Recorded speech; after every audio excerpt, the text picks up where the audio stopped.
ಜಿಲ್ಲೆಯ ಏಕೈಕ ಶೋಷಿತ OBC ಶಾಸಕ ಇವತ್ತು ಕೆಂಪೇಗೌಡರ ಜಯಂತಿ ಕರೆದು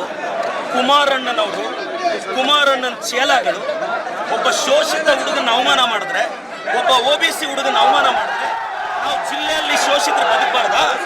ಜಿಲ್ಲೆಯಲ್ಲಿ OBC ಬದುಕಬಾರ್ದಾ? ಕುಮಾರಣ್ಣ, ನೀನು DK ಅವ್ರನ್ನೂ ಸಹಿಸಲ್ಲ, ಚೆಲುವಣ್ಣನೂ ಸಹಿಸಲ್ಲ, OBCನೂ ಸಹಿಸಲ್ಲ. ಚಿಕ್ಕಬಳ್ಳಾಪುರ ಜಿಲ್ಲೆಯಲ್ಲಿ ಕಳೆದ 3 ಅವರಿಂದ ನೀವು ನೋಡಿದ್ದೀರಾ, ಒಂದೇ ಒಂದು OBC MLA ಶೋಷಿತ ವರ್ಗದ MLA ನನ್ನ ಕುಟುಂಬವನ್ನ, ನನ್ನನ್ನು ಏಕವಚನದಲ್ಲಿ ನೀವು ರೆಕಾರ್ಡ್ ಮಾಡಿದ್ದೀರಾ. ನಾನು ಪೇಷನ್ಸ್ ಆಗಿದ್ದೀನಿ. ಎಸ್, ನಾವು ಶೋಷಿತರು, OBCಗಳು. ನಿಮ್ಮ ಮನೆ ವಾಚ್ಮ್ಯಾನ್ ಕೆಲಸ ಮಾಡಕ್ಕೆ ನಾವು ಲಾಯಕ್ಕು. ನಿಮ್ಮ ಮನೆ ಕೂಲಿಗೆ ಬರ್ತೀವಿ, ನೀವು ಬಿಸಾಕೋ ಭಿಕ್ಷೆ ಅನ್ನ ತಿಂತೀವಿ, ನಿಮ್ಮ ಮನೆಗೆ ವಾಚ್ಮ್ಯಾನ್ ಕೆಲಸ ಮಾಡ್ತೀವಿ.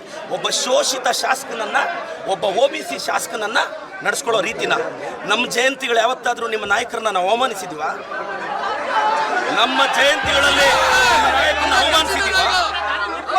ಇವತ್ತು ನಾನು ಪೇಷನ್ಸ್ ಆಗಿದ್ದೀನಿ. ನಾನು ಇವತ್ತು ಹೇಳ್ತೀನಿ, ಕುಮಾರಣ್ಣ, ನೀನೊಬ್ಬ OBC ಹುಡುಗನ ಟಾರ್ಗೆಟ್ ಮಾಡಿ ಇವತ್ತು ಸ್ಟೇಟ್ ಇಂದ JDS ಕಾರ್ಯಕರ್ತರು ಬಂದಿದ್ದಾರೆ. ರೇ, ನಾನೊಬ್ಬ ಒಕ್ಕಲಿಗರ ನಾಯಕ DK ಶಿವಕುಮಾರ್ ಪರವಾಗಿ ನಿಂತಿರೋದು. ಇವ್ರಿಗೆ ಒಕ್ಕಲಿಗರು ಬೆಳಿಬಾರ್ದು, ಬೇರೆಯವನು ಬೆಳಿಬಾರ್ದು. ಕುಮಾರಣ್ಣ, ಖಬರ್ದಾರ್, ನಿನ್ ಚೇಲಗಳಿಗೆಲ್ಲ ಎದುರೋನಲ್ಲ ನಾನು. ತಾಕತ್ತಿದ್ರೆ ಬಾ, ರವಿಕುಮಾರ್ ಕೈಯಲ್ಲಿ ಚಾಲೆಂಜ್ ಮಾಡಿಸೋದಲ್ಲ. ನಿನಗೆ ತಾಕತ್ತಿದ್ರೆ ನೀನ್ ಬಂದು ನಿಂತ್ಕೋಬೇಕು ಚಿಕ್ಕಬಳ್ಳಾಪುರದಲ್ಲಿ. ಬಾ, ನೋಡೇ ಬಿಡೋಣ ನೀನ ನಾನು.